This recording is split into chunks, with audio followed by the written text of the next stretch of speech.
வணக்கம் நண்பர்களே. எல்லாரும் எப்படி இருக்கீங்க? நல்லா இருக்கீங்களா? இன்னைக்கு நாம இந்த பதிவுல என்ன பார்க்க போறோம்னா, ஒரு வித்தியாசமான பதிவுங்க.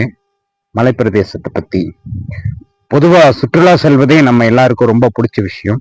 அதிலும் குறிப்பா மலைப்பிரதேசங்களுக்கு போறதுன்னா எல்லாருக்குமே ரொம்ப பிடிக்கும். அதிலும் பாத்தீங்கன்னா ஊட்டி, கொடைக்கானல், ஏற்காடு மாதிரி மலைப்பிரதேசங்களுக்கு கோடை காலத்துல போகும்போது ரொம்ப சந்தோஷமா இருக்கும். நம்ம என்னதான் செயற்கையா நம்ம லைட்டு டிஜிட்டல் முறையெல்லாம் பண்ணா கூட இயற்கை அழகுக்கு ஈடாகாதுங்க. அந்த மாதிரி மலைப்பிரதேசங்கள்லாம் பாத்தீங்கன்னா ரொம்ப அழகா ரம்மியமா இருக்குங்க. அந்த அழகு இயற்கை அழகுக்கு மிஞ்சினது ஒண்ணுமே கிடையாதுங்க. பொதுவா மலைகளின் அரசின்னு சொல்லி நம்ம நீலகிரி ஊட்டிய சொல்லுவாங்க. அதே மாதிரி மலைகளின் இளவரசின்னு சொல்லி கொடைக்கானல் மலை சொல்லுவாங்க. இன்னைக்கு நம்ம இந்த கொடைக்கானலுக்கு தான் போறோம். மீண்டும் கொடைக்கானல். கொடைக்கானல் பாத்தீங்கன்னா கடல் மட்டத்தில் இருந்து சுமார் 8,000 அடி உயரத்தில் இருக்கக்கூடிய மலை.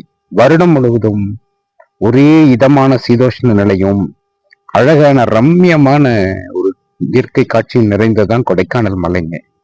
பொதுவா அழகுனாலே ஆபத்து இருக்கும்னு சொல்லுவாங்க. இவ்வளவு அழகான மலையில அழகான காட்சிகள் இருந்தா கூட சில இடங்கள்ல ஆபத்தான விஷயங்களும் அதில் நிறைஞ்சிருக்குதுங்க. அதனால இன்னைக்கு நம்ம அந்த திகில் மர்மமான இடங்களை பத்தி தான் பார்த்துட்டு இருக்கோம் இல்லைங்களா?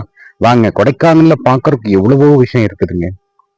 பேஜரம் ஏரி, படகு படகு சவாரி, தாவரவியல் பூங்கா, இன்னும் அருவிகள், நிறைய அருவிகள், தாவரவியல் பூங்கா, படகு சவாரி, இதெல்லாமே ரொம்ப பிடிச்ச விஷயம். எல்லாருமே பார்த்திருப்பீங்க, நிச்சயமா கேள்விப்பட்டிருப்பீங்க. நம்ம கேள்விப்படாத ஒரு விஷயமும் அங்க இருக்குதுங்க கொடைக்கானல்ல.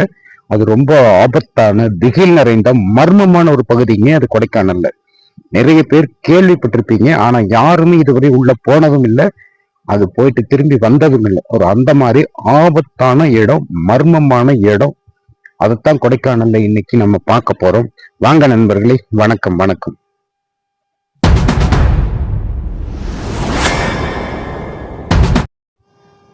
வணக்கம்ங்க. சுமார் கடல் மட்டத்திலிருந்து 8,000 அடி உயரத்தில் இருக்கக்கூடிய அந்த கொடைக்கானல் மலையில மிக அற்புதமான ரம்மியமான காட்சி நிறைந்த பகுதிகளும் இருக்குதுங்க. ஆபத்தான பகுதிகளும் கொடைக்கானல்ல நிறைய இருக்குதுங்க. நம்ம ஏற்கனவே முந்தைய பதிவுல குணா குகைகளை பத்தி போட்டிருந்தோம்.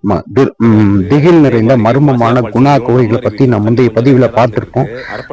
சேனல்ல வீடியோ இருக்கு, போய் பாருங்க. அதே மாதிரி அதை ஒட்டியே இருக்கக்கூடிய இன்னொரு வனப்பகுதி, அதாவது பிரம்மாண்டமான 12 கிலோமீட்டர் சுற்றளவு கொண்ட ஒரு மூலிகை வனப்பகுதி இருக்குதுங்க. அது எல்லாருமே கேள்விப்பட்டிருப்பீங்க. எல்லாருமே அற்புதமான மூலிகை வனம். இயற்கை எழில் கொஞ்சம் பகுதி தான், ஆனா ரொம்ப டேஞ்சரான பகுதி கூடங்க அது.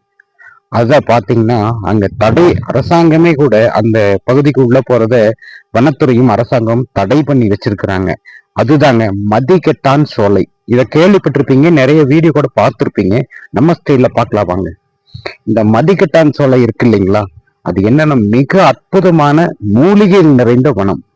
சுமார் 12 கிலோமீட்டர் சுற்றளவு கொண்டதுங்க. அதுக்குள்ள பார்த்தா ஓங்கி உயர்ந்த மரங்களும் செடி கொடிகளும் பின்னி பிணைஞ்சிருக்குங்க. பகல் நேரத்துல கூட அங்க வெளிச்சம் இருக்காது, டார்ச் லைட் கொண்டுதான் உள்ள போகணும். அவ்வளவு அடர்த்தியான வனப்பகுதி. அதுக்குள்ள பாத்தீங்கன்னா கொடிய மிருகங்கள், கொடிய விஷமுள்ள பாம்புகள், மிருகங்கள்லாம் இருக்கலாம். அதுபோக புதைகுழிகள், காட்டாறுகள் இருக்கலாம். யாருமே அதுக்குள்ள இதுவரை போய் பார்த்தது இல்லைங்க. ஆராய்ச்சியாளர்கள் கூட அது உள்ள வரையும் போக மாட்டாங்க. அதுக்குள்ள மனித குலத்திற்கு எதிரான ஒரு விஷயம் இருந்தா போவாங்களே தவிர அதுக்குள்ள போக வேண்டாம். பாதுகாக்கப்பட்ட வனப்பகுதி, ரிசர்வ் ஃபாரஸ்ட்ங்க அது. மூலிகை வனப்பகுதி. அதுக்குள்ள பாத்தீங்கன்னா நிறைய மூலிகைகள் இருக்கிறதா தான் சொல்றாங்க. அந்த பகுதியில் இருக்கக்கூடிய பழங்குடி மக்கள் சொல்றாங்க. அந்த மூலிகைகள் மேல நம்ம கால் பட்டாலோ, அது மூலிகைகளுடைய அந்த வாசத்தை நாம் சுவாசிக்கும் போதோ நம்முடைய மதி கெட்டு விடும். அதாவது சுயநினைவு இழந்துடுவோம்.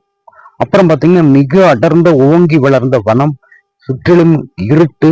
எந்த திசையிலிருந்து வந்தோம், எந்த திசைக்கு நாம போகணும் திரும்புங்கிறது கூட தெரியாம அந்த காட்டுக்குள்ளேயே நிறைய பேர் சுத்தி காணாம போயிருக்காங்க. உள்ள போயிட்டு வெளியே வர முடியாம சுத்திக்கிட்டே இருந்து காணாம போயிருக்காங்க. அதுல பாத்தீங்கன்னா கடுமையான விஷமுள்ள பாம்புகள் இருக்கலாம், அனகோண்டா மாதிரி பெரிய பாம்புகள் இருக்கலாம், கொடிய மிருகங்கள் இருக்கலாம், சிறுத்தை, கரடி, சிங்கம் புலி மாதிரி கூட கரடி மாதிரி விலங்குகள் இருக்கலாம். காட்டார்கள் திடீர்னு வரும். காடு நம்ம நிக்கும் போது இருக்காதுங்க, ஒரு ஒரு நிமிஷத்துக்குள்ள திடீர்னு காட்டாறு வரும், அப்படியே தூக்கிட்டு போயிடும். ஏன்னா பல்லாயிரக்கணக்கான கிலோமீட்டர் தூரம் உள்ளது மேற்கு தொடர்ச்சி மலை, அதனுடைய ஒரு பகுதி தான் இது. திண்டுக்கல் மாவட்டத்தில் உள்ள கொடைக்கானல் மலைங்க, மலைகளின் இளவரசி. அந்த மிக அற்புதமான மூலிகைகள், கல்பாசின்னு சொல்லக்கூடிய ரொம்ப ரேர், வெறும் ரொம்ப அதிசய அற்புதமான மூலிகைகள் அங்க இருக்குதுங்க. ஆனா அதுக்குள்ள வந்து கொஞ்சம் தூரம் உள்ள போகலாமே தவிர, உள்ள ரொம்ப டீப்பா உள்ள போயிட்டோம்னா திரும்பி நிச்சயமா வரவே முடியாதுங்க. போனவங்க இதுவரை வந்ததில்லை. அதனால பாத்தீங்கன்னா வனத்துறையை கூட போர்டு வச்சிருக்காங்க, போகாதீங்க, உள்ள போகக்கூடாதுன்னு போகாதீங்க தான் சொல்றாங்க. அதையும் மீறி சில இளைஞர்கள், அதாவது வயசு கோளாறுன்னு சொல்லலாம், இளங்கன்று பயமறியாதுன்னு சொல்லிட்டு டக்கு உள்ள போயிடுவாங்க. போயிட்டா திரும்பி வரவே முடியாதுங்க, வருவதற்கு வாய்ப்பு ரொம்ப குறைவு. அதுக்குள்ள வந்து ஒரு ஆபத்தான மூலிகைகள் இருக்குது, மனிதனுடைய மதியை மயக்கி மனிதனை பித்து பிடிக்க செய்யக்கூடிய மூலிகைகள் இருக்குது. அதனாலதான் அதற்கு பேர் பார்த்தீங்கன்னா மதிக்கட்டான் சோலைன்னு பேர் வச்சிருக்காங்க. அங்குள்ள பழங்குடியின மக்கள் கூட அதை பத்தி கேட்கும்போது ரொம்ப பயமோட தான் சொல்றாங்க. ஏன்னா அவங்களுக்கெல்லாம் ஒரு சாதாரணமான விஷயம், ஆனா அவங்களே பயந்துக்கிறாங்க உள்ள போறதுக்கு. நம்ம எல்லாம் காடு மலையெல்லாம் தெரியாதவங்க எல்லாம் உள்ள போக முடியாதுங்க. அதை பாத்தீங்கன்னா நம்ம என்ன பண்ணலாம்னா, பேஜரம் ஏரின்னு பக்கத்துல ஒரு பெரிய நன்னீர் ஏரி இருக்குது. அந்த ஏரிக்கு போற வழியில, அந்த ஏரிக்கும் வனத்துறை அனுமதியோட தான் அங்க போக முடியுங்க, அது ரிசர்வ் ஏரியால இருக்குது. அதுக்கு வனத்துறை அனுமதி வாங்கிட்டு சரியான வழிகாட்டிகளோட போனோம்னா அந்த ஏரிக்கு போற வழியில தான் இந்த மூலிகை வனம் இருக்குதுங்க, மதிக்கட்டான் சோலை. அங்க வெளியிருந்து பார்த்துக்கலாம், போட்டோ எடுக்கலாம். அருமையான சூப்பரான ரம்யமான இயற்கை எழில் கொஞ்சம் பகுதி.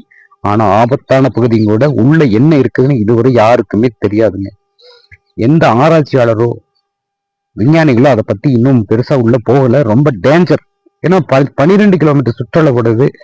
ஒரு புதைகுழிகள்லாம் இருக்கும். அந்த இலைகள், பெரிய மரங்களோட இலைகள்லாம் அப்படியே உதிர்ந்து கிட்டத்தட்ட 4 அடி உயரத்திற்கு மண்ணிலிருந்து தரையிலிருந்து பரவி கிடக்குன்னு சொல்றாங்க. அப்ப நம்ம கால் வைக்கிற இடத்துல புதைகுழிகள் இருக்கலாம், பெரிய பள்ளத்தாக்குகள் கூட இருக்கலாம், பெரிய டீப்பான குழிகள் இருக்கலாம், ஆறுகள் கூட அடியில் ஓடிட்டு இருக்கலாம். காட்டார்கள் நமக்கு தெரியாதுங்க, 4 அடி கீழே என்ன இருக்குன்னே தெரியாது. சருகுகளை மிதிச்சுட்டு போகும்போது ரொம்ப டேஞ்சர். பனிக்கட்டி மலையில ட்ரெக்கிங் போறாங்க இல்லைங்களா, அதை விட ஆபத்து மீது. கொஞ்சம் தூரம் இல்லைங்க, 12 கிலோமீட்டர். நம்ம அதுக்குள்ள போயிட்டோம்னா எந்த வழியா உள்ள வெளியே வரணும், எந்த திசைக்கு போனோம்னே கண்டுபிடிக்க முடியாது. காரணம் என்னன்னா, அங்க கேம்பஸ் மாதிரி காந்த சக்தி கூட சரியா வேலை செய்யறது இல்லை. அப்புறம் செல்போன் நெட்வொர்க்லாம் பிரச்சனையே இல்லைங்க. செல்போன் நெட்வொர்க்லாம் கொடைக்கானல் நகரத்தோட முடிஞ்சது. இங்க அந்த ஏரிக்கோ, பேஜரம் ஏரிக்கோ, மதிக்கட்டான் சோலை பகுதியிலேயே எந்த விதமான செல்போன் நெட்வொர்க்கும் கிடையாதுங்க. ஈவன் அவங்க ஃபயர் சர்வீஸ், வனத்துறை வச்சிருக்கிற ரேடியோ இருக்கு இல்லைங்களா, ரேடியோ கூட, வயர்லெஸ் கூட சில நேரங்கள்ல வேலை செய்யாது. அந்த மாதிரி ரொம்ப ஹைட்டான பகுதிங்க அது. அதனால பிரைவேட் செல்போன் நெட்வொர்க் பாத்தீங்கன்னா கொடைக்கானல் நகரத்து வரை இருக்கு. அதுக்கு அந்த பக்கம் போயிட்டீங்கன்னா செல்போன் எல்லாம் கொண்டு போய் பிரயோஜனமே கிடையாதுங்க. செல்போனுக்கெல்லாம் எந்த வேலையுமே கிடையாதுங்க. எந்த தொலைத்தொடர்பும் வேலை செய்யாது. நீங்க டார்ச் லைட் கொண்டு போனாலும் 2 மணி நேரம் 3 மணி நேரம் இருக்கும். அப்புறம் அதுவும் காலி ஆயிட்டா அந்த இருட்டுல என்ன பண்றதே தெரியாம அங்கேயே வழி மாறி அங்கேயே சுத்திட்டு இருக்க வேண்டியதான். திரும்ப வெளியே வருவதுங்கிறது ரொம்ப அரிதான விஷயம், ரொம்ப ஆபத்து. அதனால மக்களே, கொடைக்கானல் பகுதிக்கு டூர் போங்க. இந்த மதிக்கட்டான் சோலையை வெளியே இருந்து பார்த்துட்டு வாங்க. ஏன்னா கொடைக்கானல்ல பார்க்க வேண்டிய இடம் எவ்வளவோ இருக்குதுங்க. எத்தனையோ அருவிகள், தாவரவியல் பூங்காக்கள், படகு சவாரி இருக்கு இல்லைங்களா, போட் ஹவுஸ் எல்லாம் சூப்பரான இடம் இருக்குது. அப்புறம் நம்ம குணா குகைகள் கூட அது பக்கத்துல தாங்க இருக்குது. அங்க கூட அதுவும் வெளியே நின்று தான் பார்க்கணும். அந்த மாதிரி இடங்கள் இருக்குது. நீங்க தயவு செஞ்சு சுற்றி பார்க்கக்கூடிய இடங்களை சரியான வழிகாட்டியோட போய் பாருங்க. இந்த மாதிரி மலை பிரதேசங்களுக்கு போனா ஆபத்தான இடங்கள்ல யாரும் போய் மாட்டிக்க வேண்டாம். நிச்சயமா இது ஒரு விழிப்புணர்வு பதிவாகத்தான் நான் இதை போடுறேன். ஓகே நண்பர்களே, வணக்கம்ங்க. நாம அடுத்த பதிவுல இன்னொரு திகில் நிரம்பிய இடத்தோட உங்களை மீண்டும் சந்திக்கிறேன். வணக்கம்.